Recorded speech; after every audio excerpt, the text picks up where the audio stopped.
ওলাইছিলোঁ ঘৰলৈ যাবলৈ কাৰণে আৰু বাইকত তেল খতম হৈ গ'লগৈ। তাৰপিছত এওঁ আকৌ গ'ল ইফালে দোকানত তেল নিবৰ কাৰণে। আমি ৰাস্তাতে ৰখি আছিলোঁ। তেল ভৰাই অহাৰ পাছত এতিয়া গৈ আছোঁ ঘৰলৈ। তাৰপিছত ঘৰত গৈ পাই ছোৱালীক দিলোঁ মেগী বনাই আৰু মই লৈছিলোঁ ভাত কেইটামান খাবলৈ। তাৰপিছত সিহঁতক কমলা দিলোঁ।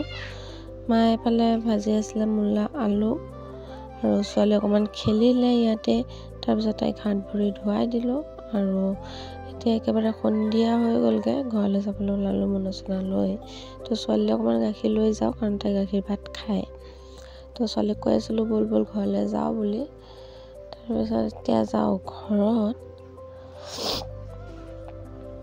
দোকান বন্ধ কৰিব আৰু কৰা নাই। তাৰপিছত এই আমাৰ চেণ্টাৰটো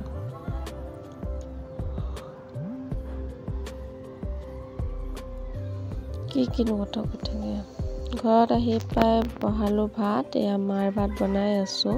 চাউল ধুই লৈছোঁ আৰু পানী উতলিলে। তাৰপিছত এইফালে আলু আৰু ডিম সিজাই লৈছিলোঁ পিটিকাৰ কাৰণে। এতিয়া পিটিকাটো বনাই লওঁ।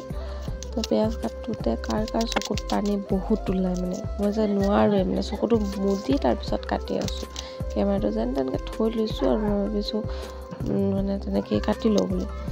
তাৰপিছত এয়া মোৰ মানে কাটি কুটি হৈ গ'লগৈ। জলকীয়া ধনিয়া পাত আৰু কি দিছিলোঁ। তাৰপিছত মিঠাতেল অকণমান নিমখ অকণমান দি এইখিনি এতিয়া পিটিকা বনাই লওঁ। তো ৰাতি ভাত খাই হৈ গ'লগৈ। আজিলৈ ইমানেই। Bye bye.